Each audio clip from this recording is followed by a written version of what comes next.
मैं शालिनी उबलीकर और मेरे चैनल में आप सबका बहुत बहुत स्वागत है।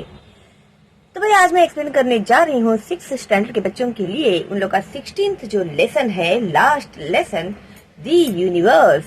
तो उसके लिए भाई बहुत ही मुझे मैसेज आए हुए हैं, लाइव स्ट्रीम में डिमांड्स आए हुए हैं इस लेसन के लिए।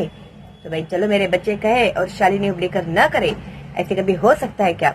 हो सके उतना मैं पूरी कोशिश करती हूँ आप लोगों के लिए वीडियोस अपलोड करने की, okay, as per your demand. So today I am going to explain you your general science lesson number 16, the universe. Universe means what?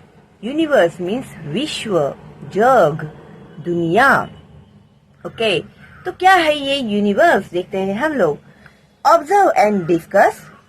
Make use of telescope to observe the sky on a clear night without clouds. अभी अगर हम लोग को sky में observe करना है, निरीक्षण करना है, देखना है, तो क्लाउड्स नहीं होने चाहिए, है ना? ये तो बहुत ही सिंपल सी बात है। अगर क्लाउड्स रहेंगे तो हम लोग को आसमान में की जो तारे हैं, चांद है, जो भी है वो दिखाई नहीं देंगे, है क्या नहीं? इसके लिए इन लोगों ने हमें क्या मेंशन किया है? क्लियर नाइट, यानी आसमान कैसे होना चाहिए? पूरा साफ होना चाहिए, विदाउट क्लाउड्स, और आसमान में बादल भी नहीं होने चाहिए। और हम लोगों को देखना है टेलीस्कोप में से।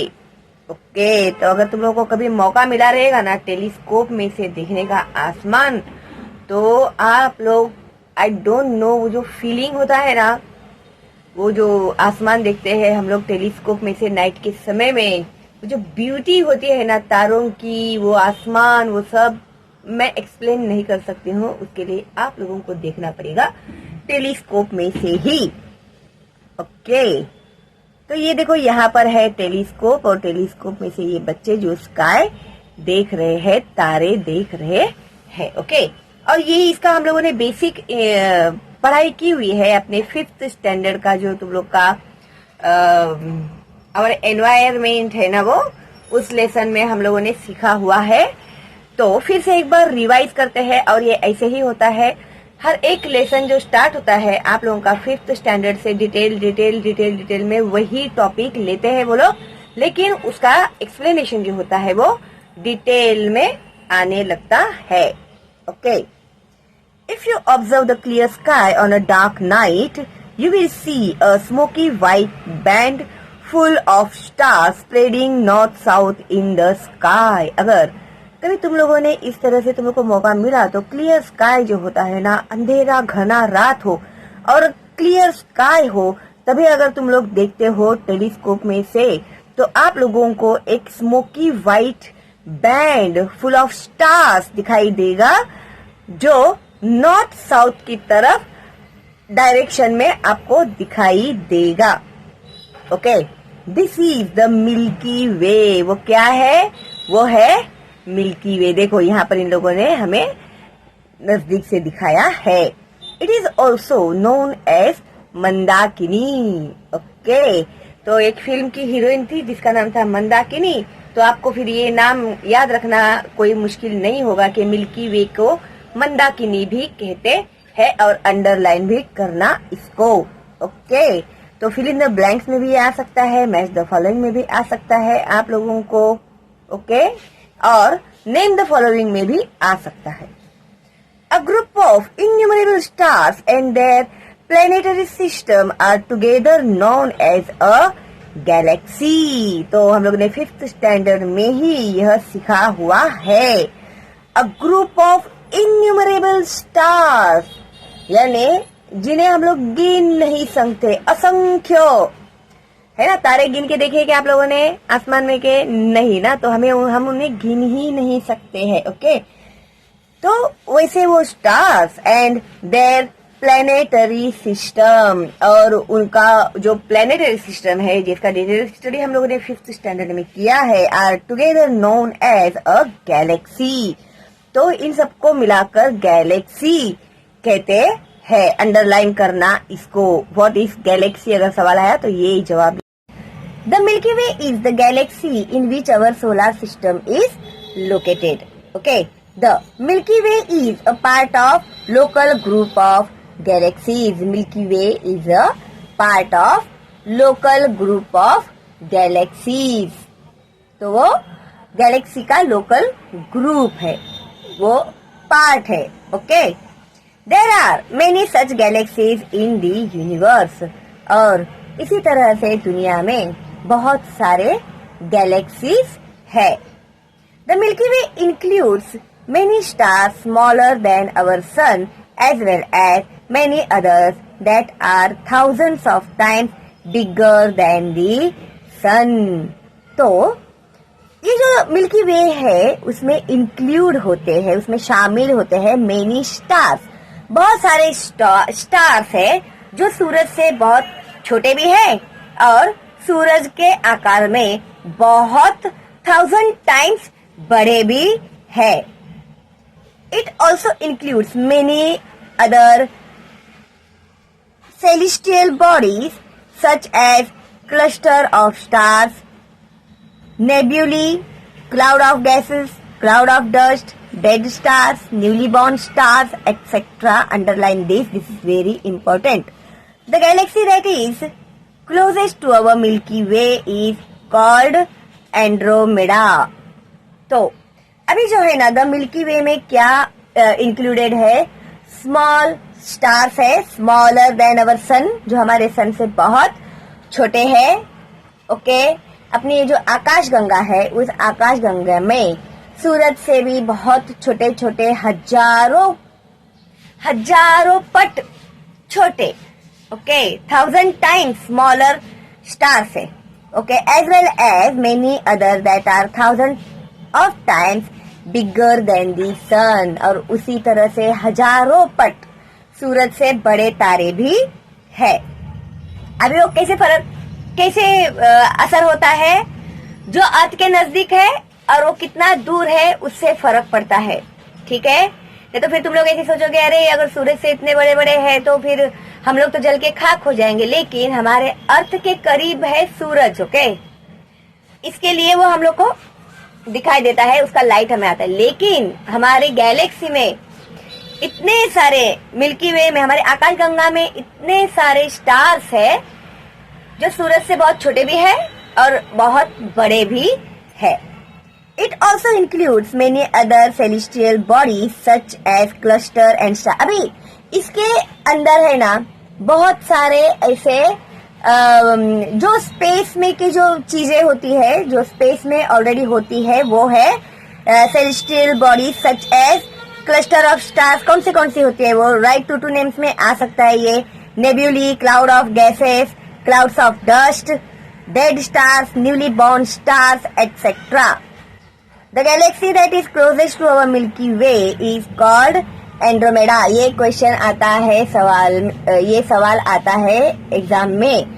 तो ये जो ये जो गैलेक्सी है तो उसके जो मिल्की वे के क्लोजेस्ट है उसे कहते हैं Andromeda. Okay, the universe includes innumerable galaxies, the space between them and also energy. अभी ये जो हमारी दुनिया है, ये जो हमारा यूनिवर्स है, उसमें इन्यूमरेबल गैलेक्सीज है। ओके, जो the space between them and also solar energy, तो उसमें इंक्लूडेड है ये भी सोलर एनर्जी और उनके बीच में का जो स्पेस है वो। ओके, इन शॉर्ट हमारे यूनिवर्स में इतने इन्यूमरेबल गैलेक्सीज है, तो उसमें क्या इंक्लूड होता है? उन लोगों के बीच में का जो स्पेस है उसे अवकाश कहते हैं वो, एंड एनर्जी, ऊर्जा। ओके, वो उसमें इंक्लूड होता है। ओके, और देखो यहाँ पर आप लोगों को डायग्राम में भी बताया हुआ है। यहाँ पर द मिल्की वे मैंने आपको दिखाया, उसके बाद 16.3 द एंड्रोमेडा गैलेक्सी यहाँ पर तुम लोगों को दिखाया गया है। आगे हम लोग देख रहे हैं types of galaxies. Various types identified according to their shapes. अभी हम लोगों को हर एक गैलेक्सी का जो शेप है, आकार जो है वो अलग अलग तरीके का यहाँ पर दिखाई दे रहा है। तो एक है स्पाइरल, एक है एलिप्टिकल, एक है बेयर्ड स्पाइरल एंड ये है इरेग्युलर। ओके, तो वेरियस गैलेक्सीज, कितने टाइप्स के गैलेक्सीज है यहाँ पर हम लोग को दिखाए गए हैं। The scientist Edwin Hubble showed that there exist many galaxies beyond our Milky Way. तो ये जो साइंटिस्ट थे एडविन, इन्होंने ये बता दिया कि बहुत सारे आकाशगंगा में बहुत सारे गैलेक्सीज है। इन 1990 NASA, the American Space Agency, launched the Hubble telescope in the orbit of the Earth. 1990 में नासा जो है उन्होंने अमेरिकन स्पेस एजेंसी ने क्या लॉन्च किया? हबल टेलीस्कोप, जिसमें से जो साइंटिस्ट थे हबल, ये जहाँ जिसमें से रिसर्च करते थे, उस टेलीस्कोप को उन्होंने लॉन्च किया इन दी ऑर्बिट ऑफ दी अर्थ। तो अर्थ के ऑर्बिट पर उस टेलीस्कोप को नासा वालों ने लॉन्च किया। The Hubble telescope has made it easier to look for stars, to take photographs and to obtain spectrums. अभी ये जो टेलीस्कोप था जो हबल ने बनाया हुआ था, जिसमें से वो स्टडी कर रहा था, तो उसकी वजह से क्या इजी हो गया उन लोग को? लुक फॉर स्टार्स को देखना आसान हो गया। टेक फोटोग्राफ्स, उनके फोटोग्राफ्स लेना आसान हो गया। एंड टू ऑब्टेन स्पेक्ट्रम्स, इसे मराठी में वर्णपट भी कहते हैं। तो उसकी वजह से इन लोग को बहुत ही इजी होने लगा। जो हबल का टेलीस्कोप था वो उन लोग के लिए बहुत ज्यादा यूजफुल हुआ। ओके, उसके बाद है stars. The thousands of twinkling stars that we observe in the clear night sky are part of our Milky Way. हमारे आकाश गंगा के वो भी पार्ट है ना। स्टार्स जो है ट्विंकल करते हैं, क्लियर नाइट हो तो, क्लाउड्स न हो तो हमें वो दिखाई देते हैं अर्थ के ऊपर से बहुत ही आसानी से। Some of the stars that we see are bright whereas others are फेंट। अभी जब हम लोग धरती से आसमान में देखते हैं तो कुछ तारों की रोशनी जो होती है ना, बहुत ही ब्राइट हम लोग को दिखाई देती है। कुछ तारे बहुत बड़े बड़े ऐसे भी दिखाई देते हैं हम लोग को, और कुछ तारे जो है ना वो बहुत ही रेयरली दिखाई देते हैं, उनकी रोशनी भी बहुत कम होती है और वो बहुत ही फेंट यानी ऐसे धुंधले धुंधले वो दिखाई देते हैं। Stars radiating different colours such as blue. अभी स्टार्स जब तुम लोग देखते हैं ना आसमान में, तो उसमें आप लोग को कौन से कलर्स दिखाई देते? देखो, blue, white, yellow and reddish can be seen in the sky. Underline this. We also see stars with varying brightness, luminance. The birthplace of stars are the huge nebulae made of dust particles of gases. We also see stars with varying brightness. अभी कुछ तारे जो होते हैं ना, वो हम लोगों को, उन लोगों को खुद की रोशनी होती है। ओके, उन लोगों की खुद की ही उन्हें रोशनी होती है। और the birth place of stars are huge nebulae. तो ये जो तारे होते हैं किस तरह से वो क्रिएट होते हैं, किस तरह से वो पैदा होते हैं? तो वो huge nebulae made of dust particles and gases से तारे तैयार होते हैं। अंडरलाइन करना इसको, ये सवाल आपको एग्जाम में आ सकता है। Generally the surface temperature of stars ranges from 3500 degree Celsius to 50,000 degree Celsius. तो कितना टेम्परेचर लगता है? जनरली कितना टेम्परेचर लगता है, कितने तापमान में ये तारे तैयार होते हैं? तो 3500 degree Celsius to 50,000 degree Celsius, इतना टेम्परेचर उन्हें लगता है, इतना रेंज, इतना टेम्परेचर उन लोग को लगता है। The colour of stars changes according to their temperature. और ये जो तारे होते हैं उनका जो कलर होता है वो चेंज होते रहता है ना। हम लोग कैसे बोलते हैं? टिमटिमाते तारे। तो वो कलर चेंज होता रहता है उन लोग का, तो टिमटिमते हैं वो। ओके, तो एक स्पेसिफिक टेम्परेचर में उन लोगों के जो कलर्स होते हैं वो चेंज होते रहते हैं। ओके, तो अभी यहाँ पर इन लोगों ने दिया है हबल टेलीस्कोप जो उन्होंने लॉन्च किया था ऑर्बिट के ऊपर। ये देखो, ये है हबल टेलीस्कोप जिसकी वजह से पिक्चर्स वगैरह लेना, नजदीक से तारों को देखना वो उन लोग के लिए बहुत ज्यादा आसान हो गया था। ओके, उसके बाद ये है नेब्यूला। ये देख लो, यहाँ पर कलरफुल है ना, अच्छा दिखाई दे रहा है ना, ये ले नेब्यूला। उसके बाद some types of stars, sun like stars. अभी कुछ टाइप्स ऑफ स्टार्स के बारे में अभी हम लोग यहाँ पर पढ़ेंगे, तो आप लोग को राइट शॉर्ट नोट्स में ये आ सकता है। These stars can be slightly smaller or bigger than the sun।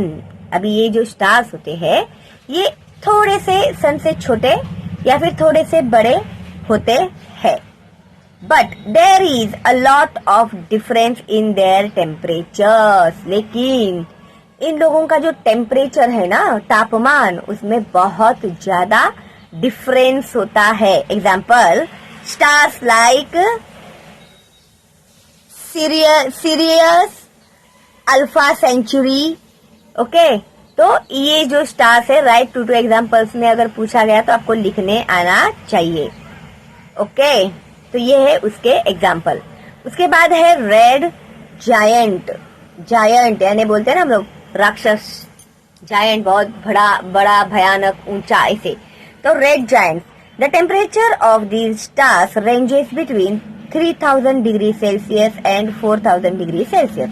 तो ये जो स्टार्स होते हैं नॉर्मली इस टेम्परेचर में होते हैं, but their luminance can be 100 times that of the sun. लेकिन उनकी जो तेजस्वीपना है ना, वो सूरज से 100 गुना ज्यादा रहती है। उसका जो तेज है वो सूरज से 100 गुना ज्यादा रहता है। Their diameter is 10 to 100 times that of the sun and they are red in colors। और उनका जो डायमीटर है ना, व्यास बोलते हैं उसको, डायमीटर को, वो जो तारे हैं उनका जो व्यास है वो सूरज के कंपेरिजन में 10 to 100 टाइम्स हीट होता है उन लोगों में। ओके, तो इसके लिए उसका रंग जो होता है वो रेड होता है। ओके, क्यों? क्योंकि सूरज से भी इन लोगों की जो रोशनी है, उनका जो व्यास को क्या दिया है इन लोगों ने, डायमीटर जो है वो 10 to 100 टाइम्स तक ज्यादा होता है, greater than that of the sun. इसके लिए वो रेड हम लोग को दिखाई देते हैं। उसके बाद है supernova. Their diameter is 10 to 100 time that of the sun and they are red in colour. इसीलिए उन लोग का जो कलर हमें कैसे दिखाई देता है, रेड दिखाई देता है। उसके बाद है सुपरनोवा। अभी सुपरनोवा मीन्स ये राक्षस था, अभी ये जो है वो महाराक्षस है, उससे भी बड़े राक्षस। Okay, These are even brighter and larger than the red giant stars। अभी देखो, महाराक्षस बोला उसी में आ गया, रेड जायंट स्टार से ये जो स्टार है वो बहुत ही बड़े रहते हैं। Their temperature is between 3000 degree Celsius to 4000 degree Celsius, but their diameter can be more than 100 times greater than that of the sun। तो उनका जो व्यास है ना, वो सूरज के कंपैरिजन में 100 टाइम्स ज्यादा होता है। उनका जो तेज होता है वो बहुत ज्यादा होता है। उसके बाद है बाइनरी और twin stars. Okay, twin stars यानी जोड़ तारे बोलते हैं उसको। More than half of the stars in sky are binary stars. Underline करो इसको। तो ज्यादातर जो तारे होते हैं आसमान में वो बाइनरी होते है। ओके, आधे से ज्यादा जो तारे होते हैं वो बाइनरी होते हैं, जोड़ तारे होते हैं।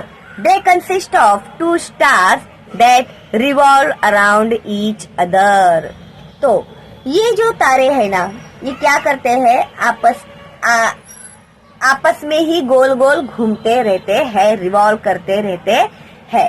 At times 3 or 4 stars that revolve around each other have also been located. और इसी तरह से कभी कभी क्या होता है, 3 या 4 तारे भी आपस में ही गोल गोल घूमते रहते हैं. इस तरह का भी दृश्य दिखाई देता है कभी कभी.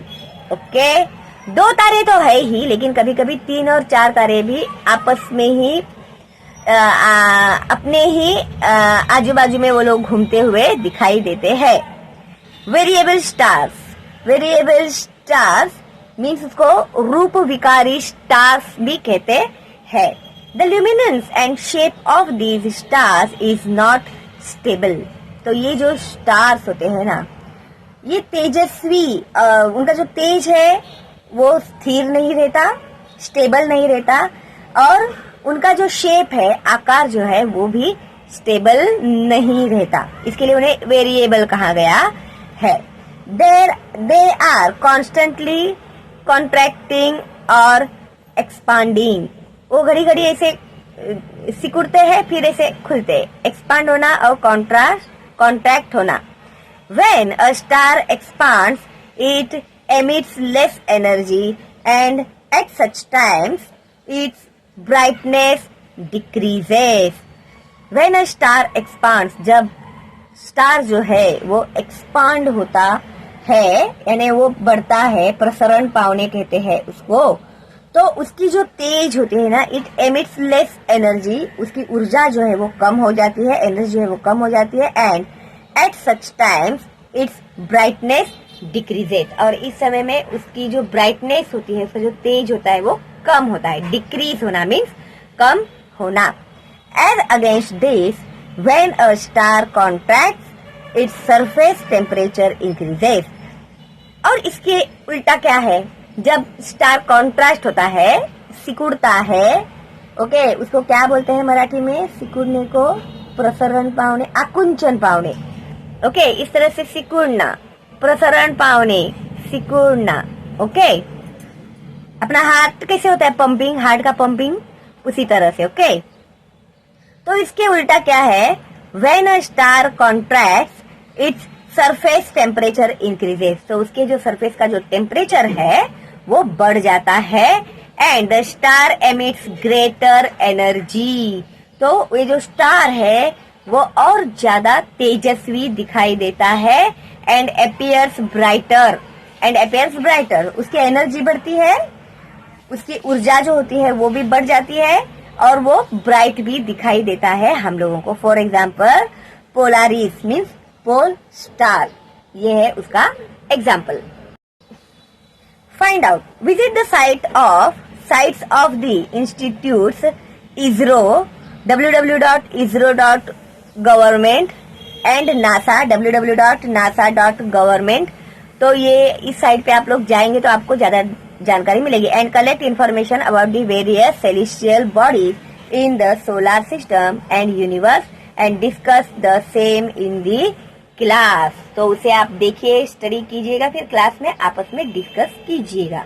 Okay, now can you tell one, which celestial bodies form the solar system? 2. What is the difference between stars and planets?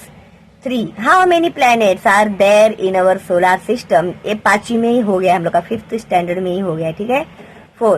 What is to be found between Mars and Jupiter? The solar system.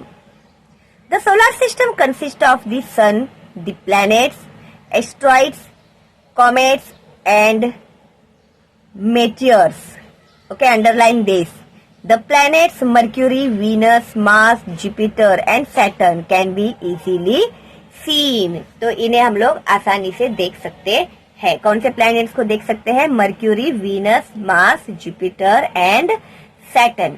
Okay, इन्हें हम लोग आसानी से देख सकते हैं. उसके बाद है द सन.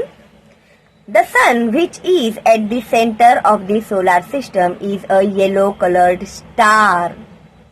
कौन से कलर का है वो? येलो कलर का है. और वो कहाँ पर है?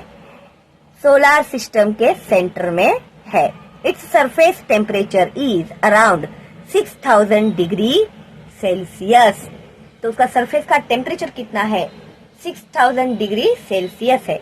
The size of the sun is so huge that around 13 lakh planets of the size of the earth can be easily placed within it. Oh my God! अभी ये जो सन का जो साइज है ना, वो इतना ह्यूज है, इतना बड़ा है कि तकरीबन 13 लाख प्लैनेट्स जो है ना उसमें समा सकते हैं। Okay, the size of the earth can be easily placed within it.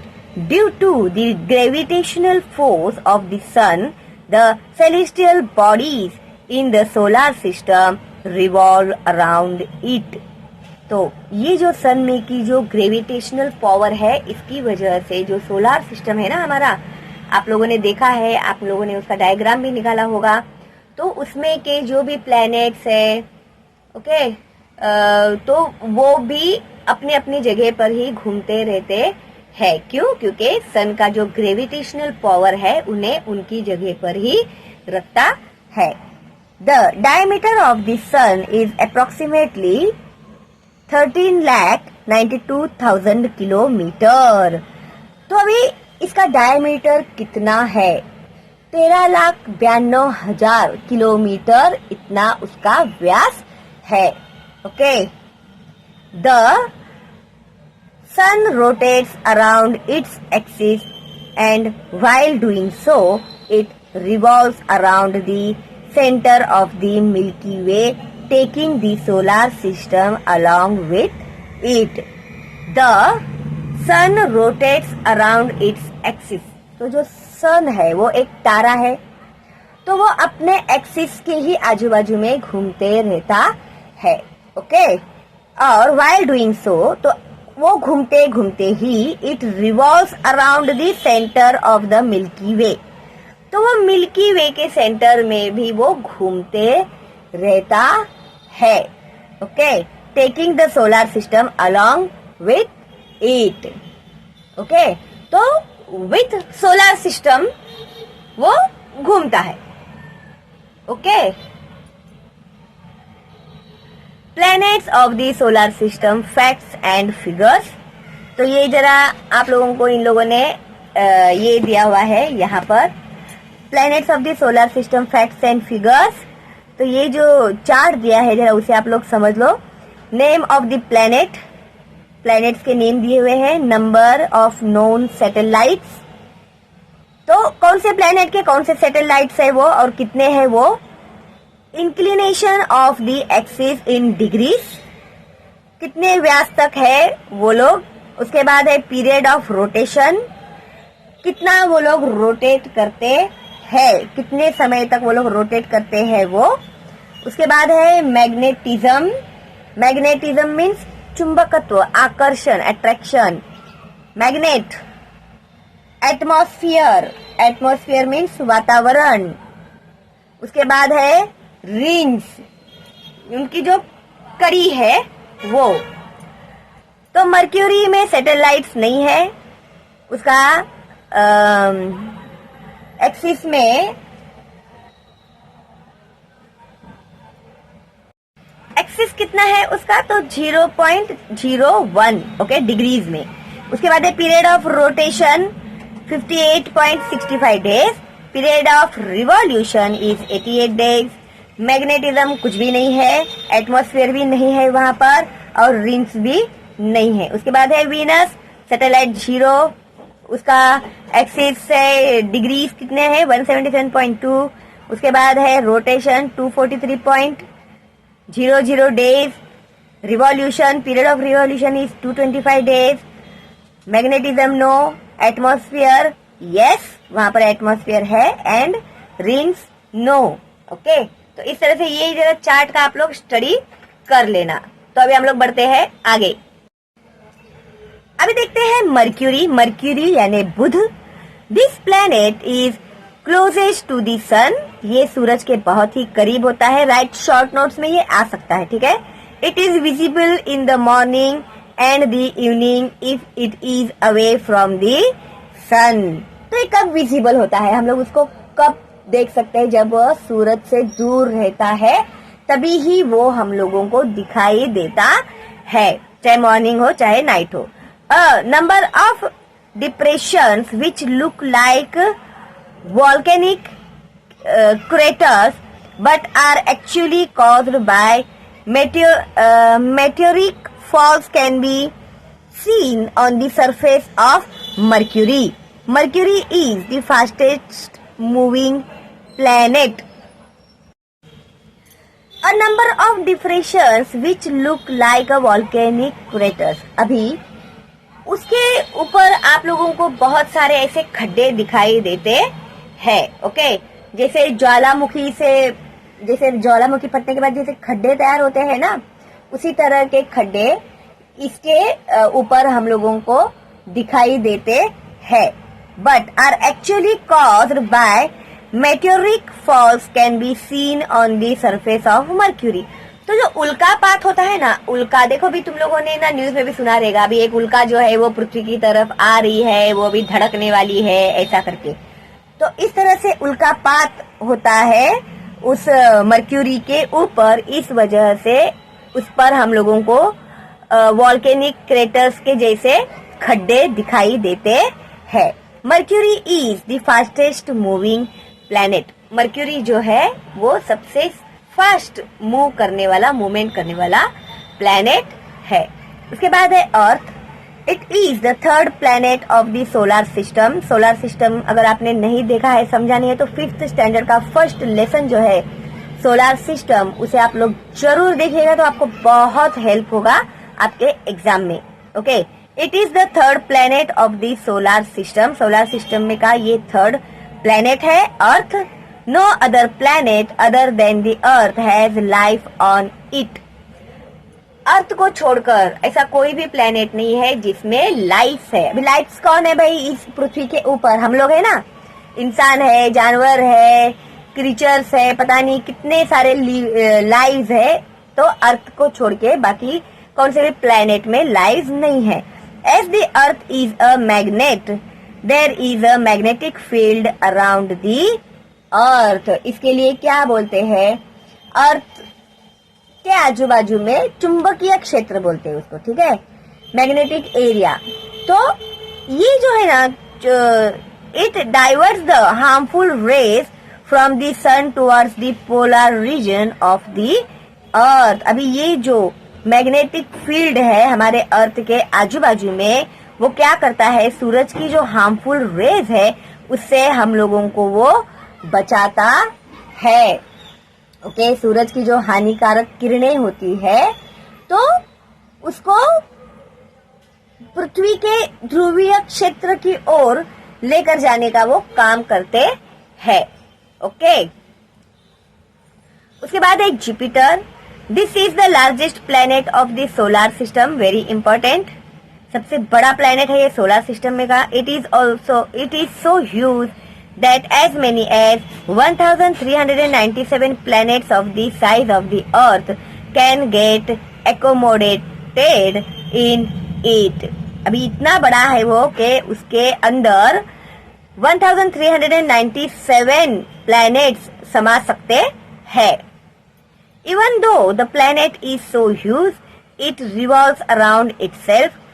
तो ये प्लैनेट जो है बहुत बड़ा है, वो अपने ही आजू बाजू में घूमता है, सतहभोवती फिरने, विथ अ ग्रेट स्पीड, वो भी बहुत स्पीड में घूमता है।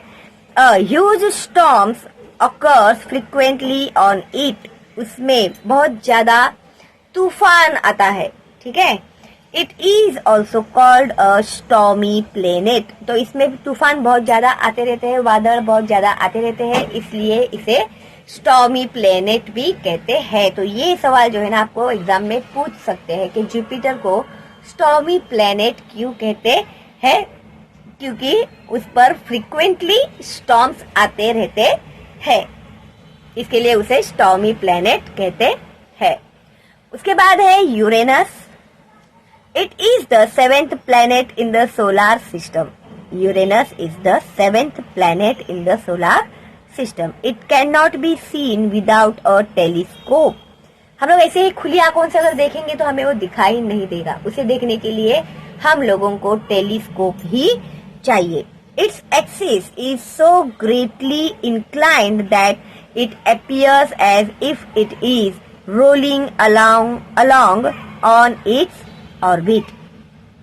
So it cannot be seen without ये हो गया। Its axis is also greatly inclined. उसका जो एक्सिस है वो भी,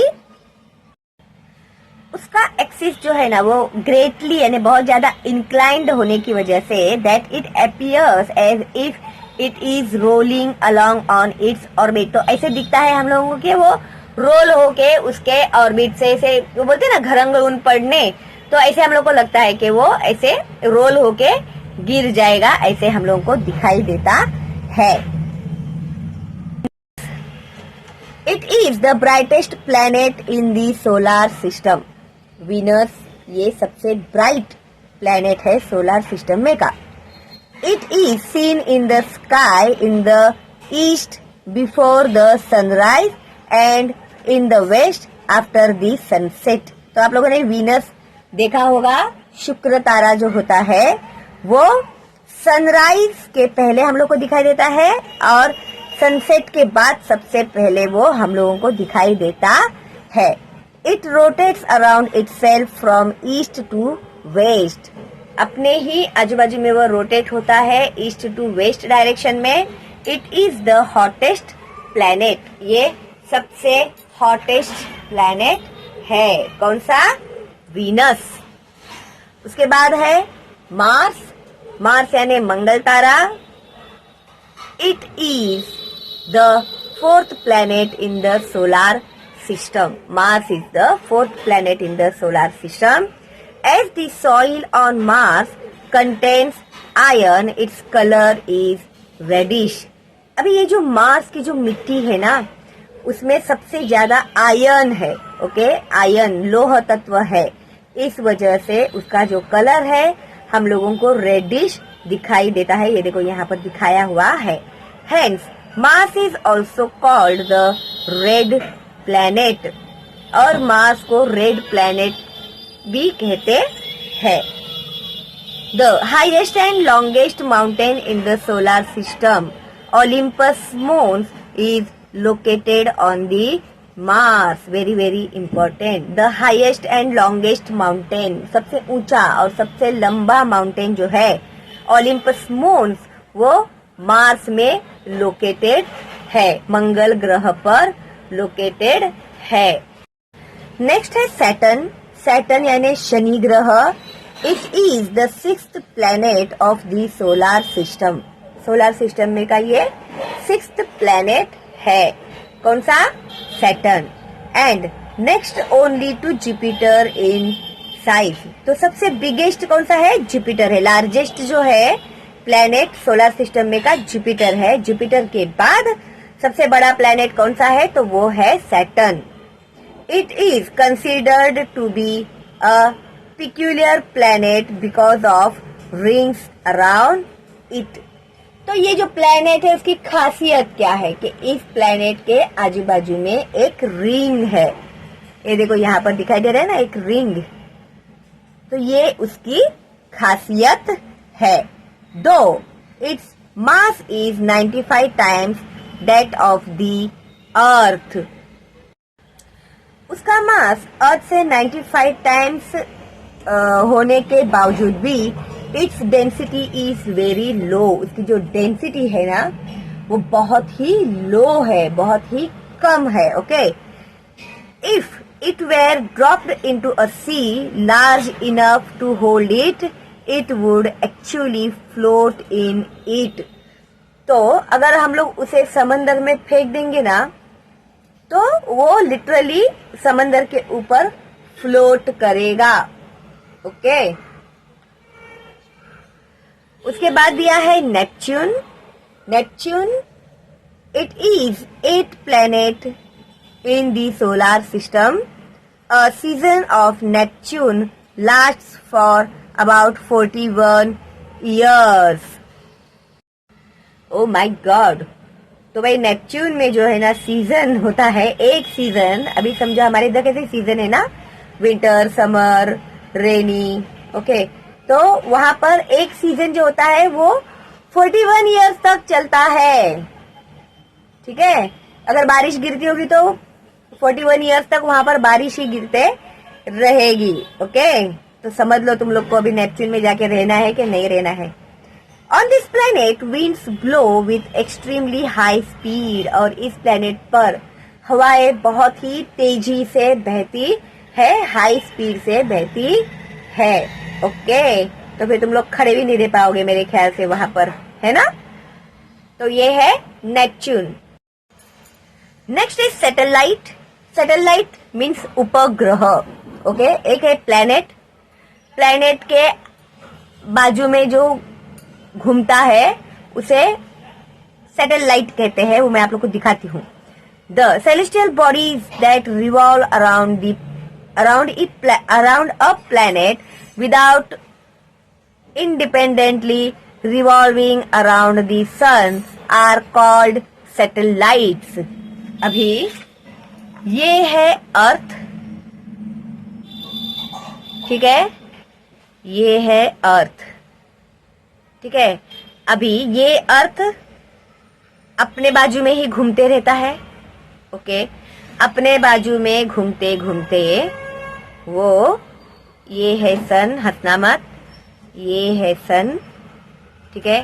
फिर ये ना अपने आजू बाजू में भी घूमते रहता है इंडिपेंडेंटली, और वो घूमते घूमते घूमते घूमते घूमते घूमते वो सूरज के बाजू में भी घूमता है, ठीक है। घूमते घूमते घूमते घूमते वो सूरज के बाजू में भी घूमता है, और उसका घूमने का चालू ही रहता है, ठीक है। और अर्थ का जो सैटेलाइट है वो है मून। मून भी घूमते घूमते घूमते अपने अर्थ के आजू बाजू में ही वह घूमता है, एंड विथ अर्थ के साथ ही वह सूरज के आजू बाजू में भी घूमता है। अर्थ को छोड़ता नहीं है वो, ठीक है, वो सूरज के आजू बाजू में भी घूमता है। ओके, तो अर्थ ये है प्लेनेट, और मून जो है वो है सैटेलाइट। ओके, तो अब तक अगर तुम लोग को कोई कंफ्यूजन रहा होगा तो वो अभी दूर हो गया होगा। समझ गए ना तुम लोग। सन इज अ स्टार। स्टार को उसका खुद का ओन लाइट होता है, उसे किसी के लाइट की जरूरत नहीं होती, ठीक है। और सन से हम लोगों को यहाँ पर लाइट मिलता है अर्थ पे, जो ये उजाला होता है वो कहाँ से होता है, क्योंकि सन हमें लाइट देता है, ठीक है। और अर्थ जो है वो है प्लेनेट, ये अपने आजू बाजू में घूमते घूमते वो सूरज के बाजू में भी घूमता है, जिसके लिए हम लोगों ने पढ़ाई किया हुआ है ना, 365 डेज होता है उन लोग को एक सर्कल कंप्लीट करने में। और ये जो मून होता है वो मून अर्थ के साथ साथ सूरज के आजू बाजू में भी घूमता है। वो डायरेक्टली सूरज के बाजू में नहीं घूमता, वो अर्थ के साथ सूरज के आजू बाजू में घूमता है। ओके, तो ये क्या हो गया, मून जो है वो अर्थ का सैटेलाइट हुआ। ओके, तो देखते हैं भी इन लोगों ने क्या दिया हुआ है। So the celestial bodies that revolve around a planet without independently revolving around the sun are called satellites. तो ऐसे कुछ सेलेस्टियल बॉडीज है, ओके, तो वो इंडिपेंडेंटली कभी भी सन के बाजू में रिवॉल्व नहीं करते हैं। ओके, जैसे मैंने अभी आपको बताया, तो उन्हें कहते हैं satellite. Like planet, satellites rotate around their respective axes. Satellite जो होते हैं वो अपने एक्सेस में ही घूमते रहते हैं। The moon is the satellite of the अर्थ, जो मैंने अभी आपको बताया, एक्सप्लेन किया। It does not have an atmosphere, moon पे वातावरण नहीं है। It's periods of rotation and revolution are both of 27.3 days। किसका? मून का, सैटेलाइट का। Okay, then except for Mercury and Venus, Mercury and Venus के अलावा all other planets have satellites but it varying numbers. तो Venus and Mercury के अलावा सब planets को उनके सैटेलाइट्स है। Okay,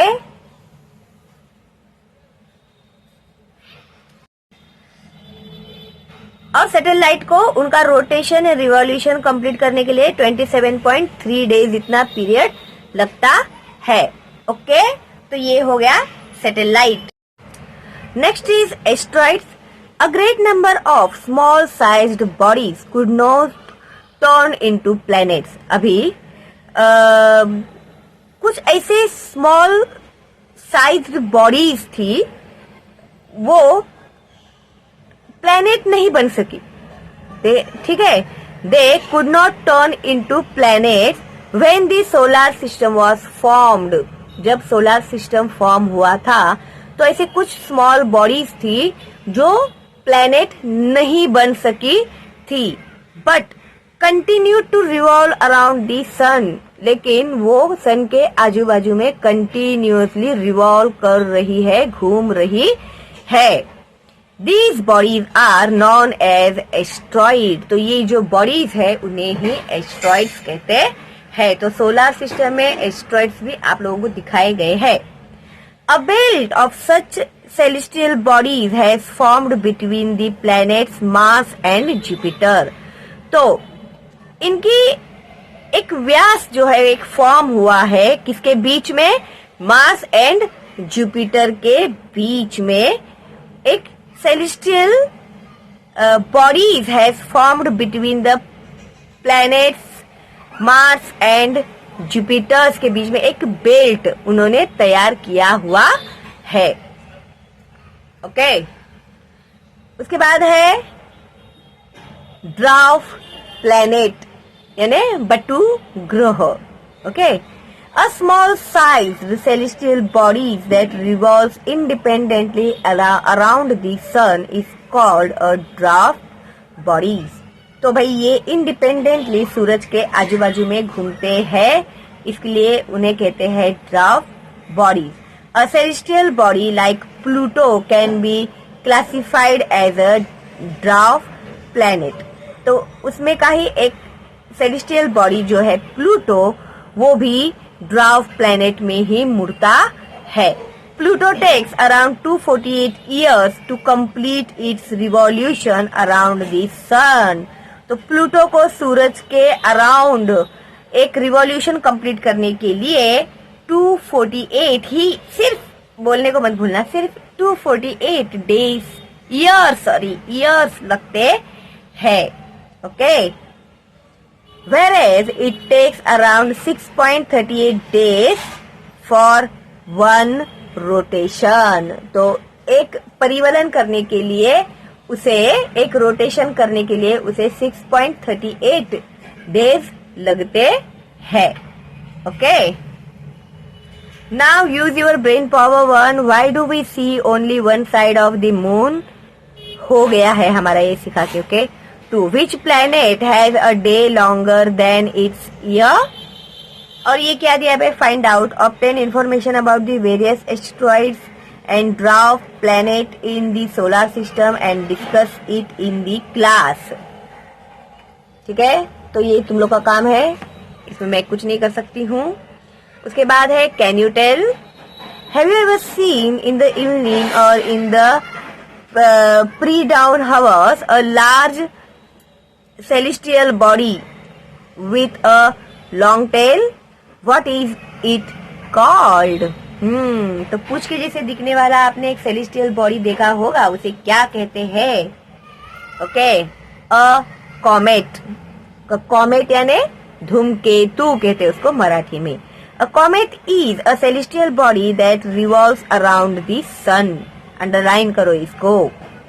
comets are formed out of ice and dust particles. तो कॉमेट जो होता है वो किससे फॉर्म होता है? आइस एंड डस्ट पार्टिकल्स, धूलिकण से वो फॉर्म होता है। They are part of the solar system. वो भी सोलर सिस्टम के ही एक पार्ट है। Since olden times the appearance of a comet has been considered to be an inauspicious event। अभी पहले के जमाने में ओल्डन टाइम जो होता था तभी लोग क्या समझते थे, ऐसा कुछ देख लेने से क्या होता था, लोगों को ऐसा लगता है अरे बाप रे ये क्या हो गया, ये कुछ तो हम लोग को दिख गया, ये बहुत ही अशुभ हो गया है हम लोग के साथ। अभी उस जमाने में लोगों को समझ में ही नहीं आता था ना, तो पहले तो दिन और रात भी कैसे होते हैं वो भी लोगों को नहीं समझ में आता था, डायरेक्शन समझ में नहीं आता था। वो धीरे धीरे लोगों ने डेवलप किया हुआ है, इतना डेवलपमेंट करके आज हम लोग यहाँ तक पहुंचे हुए हैं। लेकिन पहले के जमाने में लोग जब भी ये कॉमेट दिखता था तो उन्हें ऐसे लगता था कि ये बहुत ही अशुभ होने वाला है आज कुछ, या फिर ये आज बहुत ही अशुभ दिन है।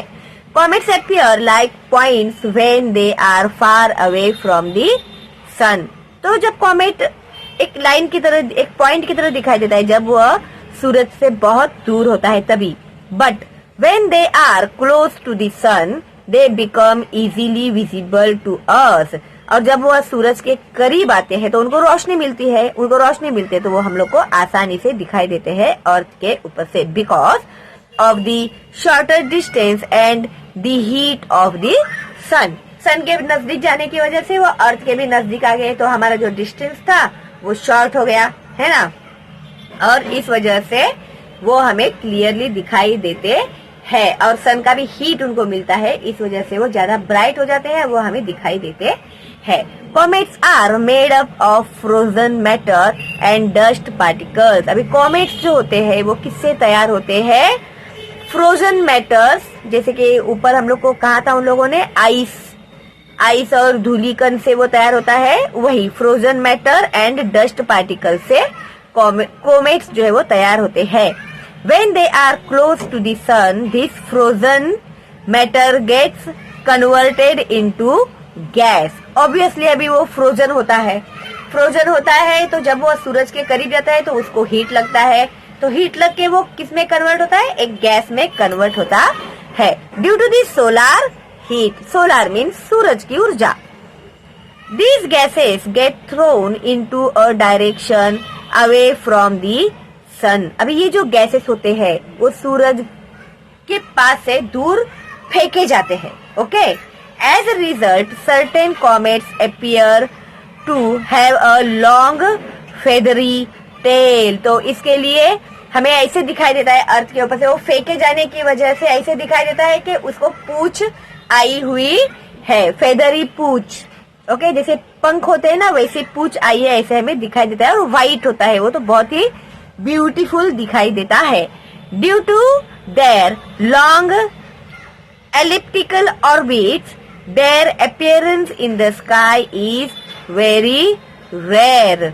अभी due to their long elliptical bodies, अभी ये क्या होते हैं ना, लंब वर्तुलाकार होते हैं, ओके। तो कभी कभी वो इसके लिए हम लोगों को बहुत ही रेयर दिखाई देते हैं। They reappear in the sky after very long periods of time। तो जब कभी रीअपियर होते हैं हम लोग को स्काई में, उसके लिए भी बहुत ही लॉन्ग पीरियड ऑफ टाइम लगता है। Comets are classified into two main groups, long period comets. These comets take more than 200 years to complete the revolution around the sun. Short period comets, these comets take less than 200 years to complete one revolution around the sun, है ना। Differentiate between में भी अगर आ गया तो तुम लोग को आसानी से ये जवाब तुम लोग लिख सकते हैं, ओके। आई होप ये लेसन जल्दी खत्म हो। Do you know this, Halley comet appeared in the year 1910 and reappeared in 1986.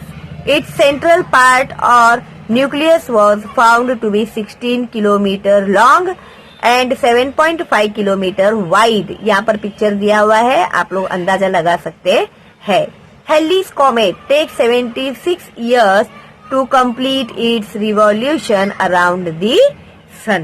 तो हेलीज कॉमेट को 76 इयर्स लगते हैं एक रिवॉल्यूशन सन के अराउंड पूरा करने के लिए, okay. A bit of a fun, अभी कुछ फन है, हंसी मजाक भी कर रहे हैं ये लोग। Material required a table fan, a bangle, a piece of light cloth, twined string and thread. अभी यहाँ पर तुम लोग को मटेरियल क्या क्या चाहिए वो उन्होंने बताया है, ठीक है। एक बैंगल चाहिए, एक टेबल फैन चाहिए, पीस ऑफ लाइट क्लॉथ, हल्का कपड़ा, ट्विन्ड स्ट्रिंग, एक ऐसे स्ट्रिंग किया हुआ स्ट्रिंग धागा चाहिए, एंड थ्रेड, और सुतली बोलते हैं ना उसको वो, और फिर एक धागा चाहिए। As shown in the picture, sew the cloth around the bangle. तो भी पिक्चर में जैसे दिखाई दिया है, बैंगल के आजू, बैंगल को पकड़कर उसमें कपड़ा जो है वो सीना है। Take a string as long as the length of the cloth and tie it to the bangle. उसके बाद तुम लोगों को वो जो सुतली है ना, वो बंगड़ी को बांधना है। ओके, फिर क्या दिया है भाई, now hold the bangle in front of the fan and put on the fan. अभी इस बैंगल को फैन के सामने ले जाना है और फिर वो पंखे को चालू कर देना है। तो यहाँ पर हमें क्या दिखाई दे रहा है, कपड़ा जो है वो उड़ रहा है इस डायरेक्शन में। Okay, in the past Fred Whipple, an American astronomer, proposed that comets consist of an icy cluster of various constituents. That is why comets came to be called dirty snowballs. By 1950, Whipple has discovered 6 comets. अभी उसने क्या बोला भाई, ये जो Fred Whipple था वो एक खगोल शास्त्रज्ञ था। तो उसने क्या कहा है कि ये जो धूमकेतु है उसकी अंतर रचना किससे होती है, आइस की वजह से होती है। ओके, तो उसने क्या बताया कि आइस की वजह से ये तैयार होता है, इसके लिए उसको डर्टी स्नोबॉल कहता है वो, ठीक है। और 1950 में उसने इस तरह से और 6 कॉमेट्स जो है वो ढूंढकर निकाले हैं। Okay, a meteor, at time we see a falling star. अच्छा, तुम लोगों ने भी सुना रहेगा ना, अरे तारा गिरता हुआ दिखा, बहुत ही शुभ है करके। This event is called a meteor fall. अभी जब ऐसे तारा गिरते हुए दिखाई देता है उसे मीटियर फॉल कहते हैं। इस इवेंट को मीटियर फॉल कहते हैं। Mostly these meteors are rocky pieces और originating from the asteroid belt. अभी ये जो मीटियर्स है वो एक रॉकी पीस है, पत्थर का एक टुकड़ा है जो एस्ट्रॉइड के बेल्ट में से निकलता है। Okay, smaller rocky pieces get completely burnt due to friction with air after they enter the earth atmosphere. अभी ये जो छोटे छोटे रॉकी पीसेस होते हैं गेट कम्प्लीटली बर्न्ट, वो जल जाते हैं। किसके कारण, फ्रिक्शन के कारण, घर्षण के कारण वो जल जाते हैं विथ एयर। किससे होता है घर्षण, उनका एयर से होता है। After they enter the earth atmosphere, और उसके बाद वो लोग अर्थ के एटमॉस्फेयर में एंटर करते हैं। Sometimes the meteors do not burn completely and fall to the surface of the earth. कभी कभी वो कंप्लीटली जले बिना ही अर्थ के सरफेस में गिर जाते हैं। दीज आर कॉल्ड मीटियोराइट्स, उसे ही मीटियोराइट्स कहते हैं। It is believed that the Lonar lake in Maharashtra has been formed by the impact of such a meteorites. ओहो, देखो भाई, महाराष्ट्र का जो लोनार लेक है वो इसी तरह के मेटियोराइट्स का ही नतीजा है। ओके, वो गिर गिर के ही वो लेक तैयार हुआ है, उतना बड़ा खड्डा तैयार हुआ है। मीटियर्स और meteorites falls occur on other celestial bodies too। और इसी तरह से अर्थ के जैसे ही दूसरे सेलेस्टियल बॉडीज के ऊपर भी इस तरह के मीटियोर या फिर मीटियोराइट्स जो है वो गिरते रहते है, उसको उल्कापात कहते हैं मराठी में। Okay, always remember, since tries to explain different events occurring in the universe. Science tries to explain different events occurring in the universe. Science जो है ना, वो जो भी अर्थ के ऊपर होता है उसको हमें बताने की कोशिश करता है, एक्सप्लेन करने की कोशिश करता है। We should study phenomena like meteor falls, eclipses, etc. rather than attach any blind faith or superstitions with them. तो भाई देखो, यहाँ पर इन्होंने एक इम्पोर्टेंट इंफॉर्मेशन हम लोगों को दिया हुआ है कि जैसे कि अभी ये जो धूमकेतु है, उल्का गिरते हैं, तो इसके पीछे एक साइंटिफिक रीजन है। ओके, तो बहुत सारे लोग आज भी आप लोगों को दिखाई देंगे इस धरती पर कि जो एक्लिप्स होते हैं वो जादू टोना वो सब बहुत ज्यादा मानते हैं। ओके, तो ये सब ऐसे कुछ है नहीं, ये कुदरती है और इसके पीछे साइंटिफिक रीजंस है, ऐसे साइंटिस्ट लोग कहते हैं।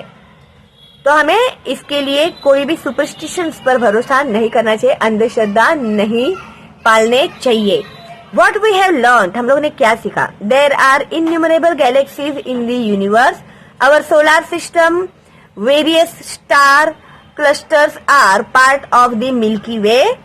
Various types of stars like the sun can be seen in the Milky Way. Different planets in the solar system have peculiar characteristics. Some planets have satellites whereas others do not have any. Comets have a characteristic structure but their appearance keeps on changing. तो ये सब हम लोगों ने भी सीख लिया है। आई होप आप लोगों को बहुत हेल्प होगा इस लेसन का। ठीक है, देखो मैं बहुत जी जान लगा कर मैं सिखाती हूँ आप लोगों को, तो प्लीज एक लाइक जरूर देना, फॉरवर्ड करना अपने दोस्तों को, रिलेटिव्स को, ताकि उन बच्चों का भी फायदा हो। ओके, चलो तो मिलते हैं बहुत जल्दी ही अगली वीडियो में। अगर मैं देखती हूँ वीडियो बहुत लंबा हो रहा है तो इसको मैं 2 पार्ट्स में आपको अपलोड करूंगी। ठीक है, अगर नहीं हो रहा है लंबा वीडियो तो फिर मैं एक ही पार्ट में डाल देती हूँ। ठीक है, चलो then, bye bye and all the best.